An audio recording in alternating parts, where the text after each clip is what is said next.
김종대 의원 안녕하세요. 네, 안녕하세요. 미국은 어떻게 가시게 됐어요? 예, 이번에 그 동아시아 재단이라고 우리나라 그 외교안보의 어떤 중추 연구기관입니다. 예. 근데 매년 하는 연례 세미나였습니다. 올해는 이제 우드로 윌슨 센터라고 미국 워싱턴에 있죠. 네. 그래서 그 세미나에 참석을 하고 또 뉴욕에 있는 아시아 소사이어티 그 오피니언 그룹이라고 할 수 있는데요. 예. 여기서 그 이제 한반도 문제에 대한 세미나 참석차 다녀오게 된 겁니다. 학술 대회 참석이군요. 그러니까. 매년 하는 연례 학술 행사예요. 그러면 뭐 미국의 정부 당국자를 만나거나 이런 일들은 없었습니까? 당국자는 일체에 나오질 않았고요. 예. 그 당국자보다는 과거에 전직 관리, 네. 그 다음에 또 한반도 문제를 연구하는 주로 학자들 위주로 돼 있습니다. 그러니까 문정인 특보도 자기는 특보가 아니라 교수 자격으로 학술 대회 간 거다 이런 발언이 그래서 나온 거군요. 그렇습니다. 예. 김종대 의원은 그럼 어떻게 가시게 됐어요? 예, 원래 이 행사에 옵저버들이 많이 갑니다. 예. 그런데 현직 의원으로는 저하고 민주당의 홍익표 의원이 동행을 했고요. 네. 그 외에 이제 전직 외교부 장관 두 분이 동행을 했습니다. 공로명, 김성한. 네. 두 분은 김영삼 정부와 이명박 정부에서 각기 외교부 장관을 역임했던 인사입니다. 예. 한미 간에 연례적으로 치러지는 대단히 규모 있는 학술 대회 이렇게 정리하면 되겠군요. 예, 그 정도면 되겠습니다. 자, 논란이 된 발언이 두 가지 내용인데 첫 번째가 북한이 미사일과 핵을 동결하게 되면 한미연합훈련, 한미전략자산 축소할 수 있다. 이 발언 우선 어떻게 보세요? 우리 김종대 의원 또 군사 전문가시니까. 사실 과거에 대선 기간에 문재인 후보 시절에 나온 발언입니다. 후보가 직접. 그렇습니다. 예. 예, 그래서 새로울 거는 그다지 없고, 예. 단지 여기서 예민한 것은 북한이 핵을 동결했을 때라는 전제를 달기는 했으나, 예. 연례 한미연합훈련과 전략자산 배치를 축소할 수 있다는 발언인데 이 발언도 정확하게는 미국과 협의해서 검토할 수 있다예요. 예. 그러니까 제가 보기엔 저는 뭐 정치하는 사람으로서는 예. 뭐 그다지 센 발언도 아니다. 당연히 할 말을 한 것이다. 예. 이렇게 생각을 했는데 이 발언이 이제 처음 나온 것으로 해서 굉장히 일파만파 확산이 된 겁니다. 또 하나의 발언이 사드 문제 해결이 안 되면 한미 동맹이 깨진다고 그러는데 그럼 그게 무슨 동맹이냐? 이 발언은 어떻게 보세요? 그 말은 기자회견 당시에 나온 발언입니다. 원래 문특보의 그 발언은 주로 기조연설 형식으로 한 20분간 진행이 됐었어요. 그때는 이 말은 안 나왔고 단지 그 사드에 관해서는 4계절에 모두 해당되는 환경영향 평가를 한다. 이 발언이었습니다. 그런데 사드에 대해서 미국의 그 반응은 굉장히 감정적이었어요. 뭐 마치 동맹 깨자는 얘기로 받아들이더라고요. 그래서 아니 이런 황당할 때가 그러면 민주주의 위에 사드가 있냐? 사드도 법 아래에 있다. 이렇게 이제 발언을 하면서 그 기자회견 당시에 한국 기자들의 질문에 그 답변을 하면서 논란이 시작이 됐죠. 그리고 문특보는 그렇게 해서 만약에 사드를 철수한다고 하면은 무슨 동맹이 무기 체계 하나에 뭐 심지어는 그 우리가 도착할 당시에는 사드가 문제가 되면 주한미군 빼겠다는 발언까지 나왔었습니다. 미국 학자들한테. 그래서 아니 사드 때문에 주한미군을 철수할 정도라면 그게 무슨 동맹이냐. 이 발언을 기자 간담회 때 문특보가 질문에 답변하는 형식으로 한 겁니다. 사드에 대해서 좀 강한 반응을 보이는 미국 학계 사람들한테 어떤 의미에서는 그보다 큰 동맹의 틀을 가르쳐준 그런 발언인가요? 아니 저는 당연하다고 보는 게 이것도 당연하다. 아니 무기체계 주한미군이 넣고 또 빼고 하는 건 어제 오늘 이야기도 아닌데 아니 도대체 이 사드에 대해 가지고 중국 사람들 만나도 그냥 소리 벅벅 지르면서 감정적으로 나오는데 아니 도대체 이게 지금 사드 때문에 완전히 한반도에 사드 전쟁이 나게 생겼습니다. 근데 도대체 그것 때문에 주한미군 뺀다고 하는 건 이건 거의 협박이거든요. 아니 그런 동맹이 무슨 동맹이냐. 이런 얘기예요. 그래서 이건 한마디로 저희가 어이가 없다고밖에 받아들일 수 없는 네. 그런 발언이라고 봅니다. 자, 지금 우리 김종대 의원께서는 뭐 한미연합훈련 이런 거 미국과 협의해서 축소도 검토할 수 있다 정도의 발언이니까 하나도 센 발언도 아니고 새삼스러운 것도 아니다. 이렇게 표현하셨는데 이런 발언에 대해서 미국의 반응은 어땠습니까? 미국의 반응은 그닥 신경 쓰는 눈치는 아니에요. 아하. 아니 어떻게 보면 가만히 듣다 보면은 검토할 만한 얘기거든요. 네, 네. 그리고 사실은 일부 기분 나쁜 사람도 있었을 겁니다. 왜냐하면은 사드에 대해서 미국이 요즘 한국에 자존심을 세우는 게 예사롭지가 않아요. 예. 저도 무기 체계 하나에 저렇게 목숨을 거는 미국의 태도는 사실은 트럼프 대통령의 매우 신경질적인 반응에서 비롯됐다고 봅니다. 예. 백악관의 참모들 불러들여 화를 벌컥벌컥 냈다는 거 아닙니까? 예. 그런데 이 문제에 대해서는 제가 정면으로 반박을 했습니다. 아니 그러면 지난 정부의 사드 배치가 원래 합의된 건 올해 12월 연말까지다. 네. 그런데 당신들이 갑자기 대선 한복판으로 이 사드 문제를 끌고 오면서 이런 방구 우리 한국 국민에게 설명도 안 했는데 예. 이건 일종의 과속사고를 낸 거다. 예. 그걸 가속화라는 아름다운 말로 포장하지 마라. 그건 과속사고지 어떻게 그게 정상적 배치냐. 네. 그런 과속사고를 이제 한국 정부가 수습하고 있다. 예. 그 한국 국민들 멍든 가슴을 이렇게 해야 위로가 되고 네. 일단 준법 질서를 지키자는 얘기인데 이걸 갖고 시비를 건다. 격노한다.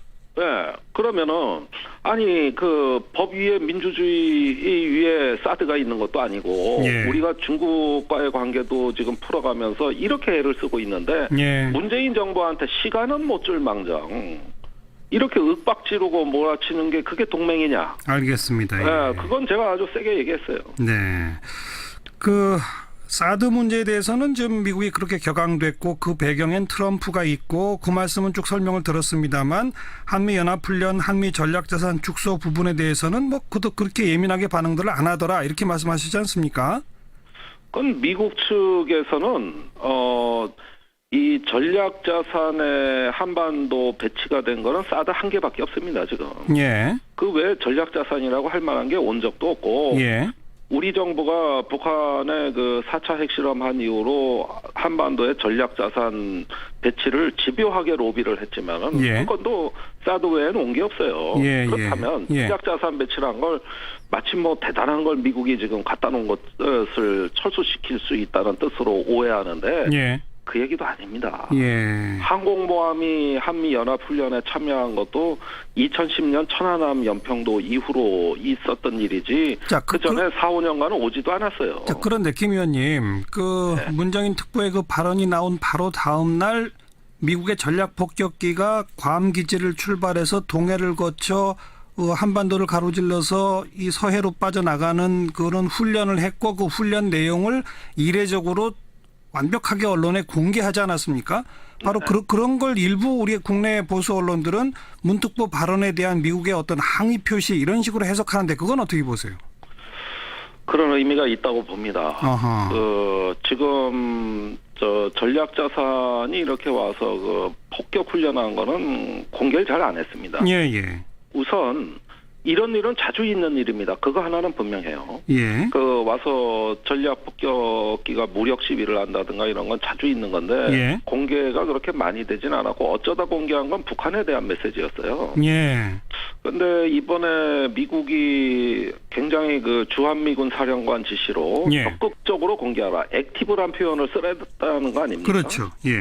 그것은 아무래도 이제 지금 이 논란을 다분히 의식한 걸로 제가 보기에도 그렇게 보여집니다. 자, 그렇다면 한미 정상회담을 얼마 앞두지 않은 상황에서 문정인 특보가 이런 발언을 한 것은 한미 간의 긴장을 오히려 고조시키는 거다 때문에 좀 적절치 못했다라는 해석도 나올 수 있는 겁니까? 제 생각엔 그렇습니다. 이 전략자산 배치 문제를 가지고 우리가 이렇게 호들갑을 떨 이유가 전혀 없는데 문 특보의 발언을 갖고 그렇게 얘기를 한다면 제 생각에는 앞으로 이 북한과의 어떤 북한이 관심 있는 걸 하나 문 특보가 내놓은 거거든요. 2015년에 북한이 뭐라 그랬냐면은 만약에 한미연합훈련을 중단하면 네. 또 한반도에 전략자산을 배치하는 이런 훈련을 중단하면은 핵실험과 미사일 발사를 유예할 수 있다. 북한이? 그렇습니다. 예. 이 발언이 나왔죠. 예, 예. 그러고 나서 지금까지 논란이 된 거는 과연 한미연합훈련은 북한과 협상에 칩이 될 수 있느냐 없느냐 문제가 예. 꾸준히 논의돼 왔던 거고 그러네요. 처음으로 그래도 정부와 가까운 사람 입에서 네. 그 가능성이 확인된 거라고 할 수 있는 거예요. 그렇죠. 그 이야기는 북한하고 조속한 시일 내에 대화를 하기 위해선 북한의 관심사. 예, 예. 예컨대 북한의 관심사는 주로 안보 문제인데 네. 이 부분을 협의할 용의가 있다는 신호를 발신한 거라고 저는 이해를 합니다. 그렇죠. 그리고 CBS하고 문재인 대통령 인터뷰가 오늘 아침에 이제 모든 언론에 그 내용이 보도가 됐는데 예. 여기에서 한 가지 눈여겨보면은 전략자산 이야기만 빼고 나머지는 문특보 얘기하고 대통령 얘기가 거의 똑같습니다. 다를 바 없다. 네. 예, 거의 똑같기 때문에 저는 사실 이 발언 문특보의 발언 자체는 문재인 대통령의 평소에 어떤 그 한반도 문제 생각했던 걸 상당 부분 담고 있다고 보고 있어요. 그런데 청와대의 정의용 국가안보실장은 문정인 특보 발언에 대해서 앞으로 있을 여러 한미 관계에 도움이 되지 않는다라는 식의 발언으로 또 일부 언론은 이거를 엄중 경고 이런 식으로 해석했는데 이건 어떻게 보세요? 다가올 한미 정상회담에 부담을 준다는 논리입니다. 예, 예. 이 얘기가 맞다 틀리다는 이야기를 안 하죠. 예. 그래도 예. 그 이유는 뭐겠습니까? 이 얘기 자체에 부정은 할 수가 없는 거예요. 예, 예. 그러나 그런 이야기를 정상회담 전에 하는 것이 청와대로서 자칫하면 이 정상회담이 파국으로 갈 수도 있지 않느냐는 두려움 때문입니다. 예, 예. 지금 워싱턴 현지에서 제가 의외의 사실을 접한 건 뭐냐면은 네. 많은 미국인들이 이번 한미 정상 좀 위험해 보인다. 이거 뭔가 파국이 있는 거 아니냐. 네. 이런 이야기를 자주 해요. 예. 굉장히 불안감이 조성돼 있더라고요. 예, 예. 그게 우리 대통령 탓이 아닙니다. 워낙 트럼프의 인식 불가능한 그 괴팍한 성격 때문에 그렇죠. 그걸 빗대서 한국 대통령을 걱정해주는 여론이 아주 팽배해 있어요. 알겠습니다. 그러니까 지금까지 말씀드린 걸 정리해보면 문특보의 발언은 새삼스러울 것도 없고 북한과 대화하려면 가장 핵심적이라고 할 수 있는 협상 카드를 언뜻 선보인 그런 발언인데 청와대는 혹시라도 이것이 정상회담에 부담이 될까 봐 살짝 발을 빼는 모습을 보였다. 이렇게 해석하시면 되는 거죠. 예, 그렇게 해석하는데 그건 저는 기우라고 생각합니다. 그렇게 정상회담 걱정할 것도 없다. 예, 그거는 트럼프가 두렵기 때문에요. 예, 예. 트럼프를 미국 내에서도 골칫덩어리인데 네, 네. 한국 대통령이 잘못 상대했다가 파국이 나는 거 아니냐 이 얘기인데 예. 아니 그러면 메르겔 총리하고 했다 거의 파국으로 갔고 예. 아베 총리가 거의 돈을 갖다 바치다시피 해서 환심 산 거고 예. 또 호주 총리는 금으로 된 골프채를 갖다가 또 선물해가지고 네. 좋아하게 만들었다는 건데 네. 우리가 꼭 그렇게 해가지고 이 파국을 막자는 거 하나만으로 눈치를 봐야 되냐. 그건 아무튼 좀 두고 봅시다. 짧게 한 말씀만 해주세요. 야당은 문정은 특보를 김정은의 특보냐 이런 식으로까지 비난하는데 어떻게 보세요? 정말 대통령한테 힘은 실어주지 못할 망정 지금 대화를 하겠다고 하는 대통령 아닙니까? 네. 그런데 그런 식의 비아냥거림은 사실은 미국 사람들도 그렇게 생각 안 하는 걸 오히려 앞질러서 네.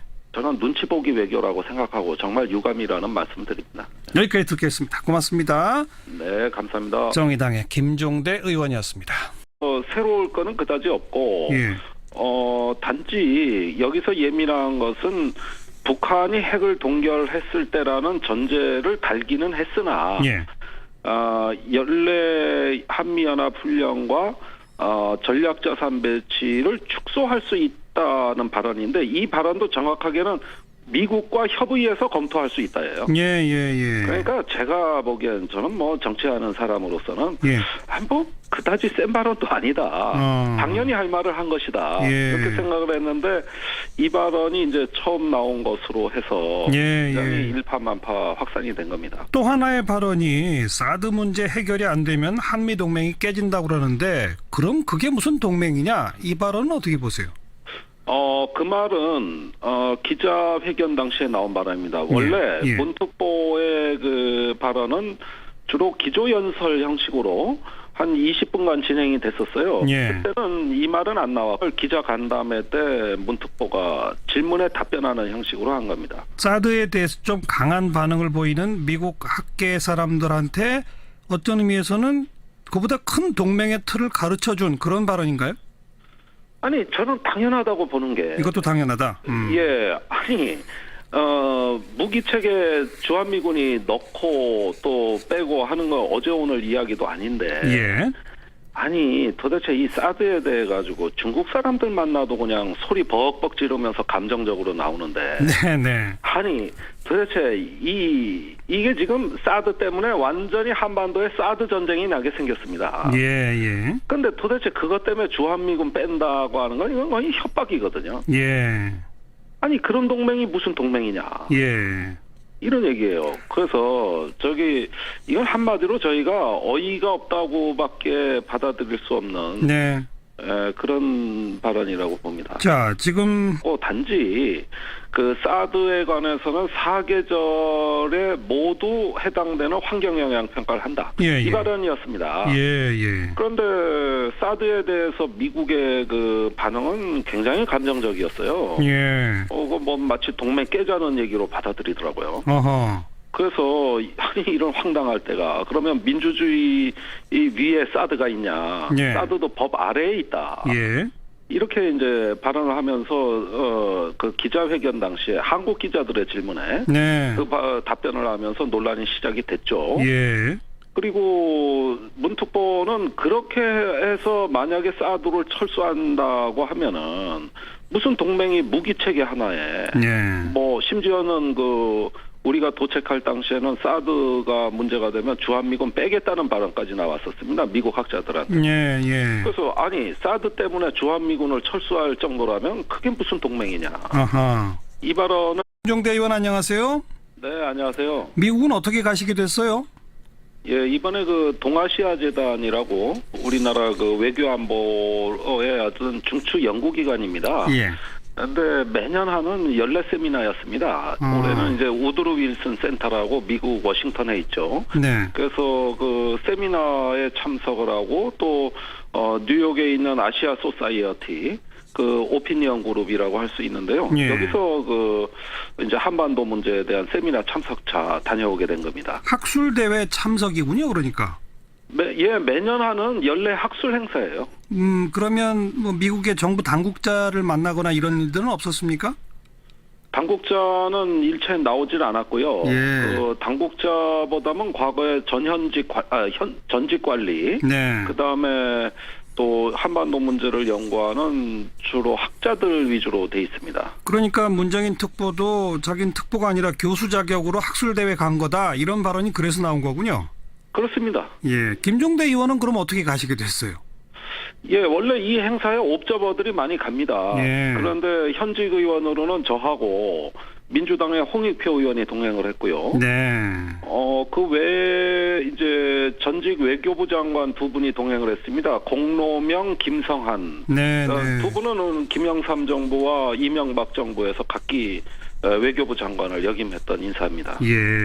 한미 간에 연례적으로 치러지는 대단히 규모 있는 학술 대회 이렇게 정리하면 되겠군요. 그 정도면 되겠습니다. 자, 논란이 된 발언이 두 가지 내용인데 첫 번째가 북한이 미사일과 핵을 동결하게 되면 한미연합훈련, 한미전략자산 축소할 수 있다. 이 발언 우선 어떻게 보세요? 우리 김종대 의원 또 군사 전문가시니까. 사실 과거에 대선 기간에 문재인 후보 시절에 나온 발언입니다. 후보가 직접? 그렇습니다. 예. 예, 그래서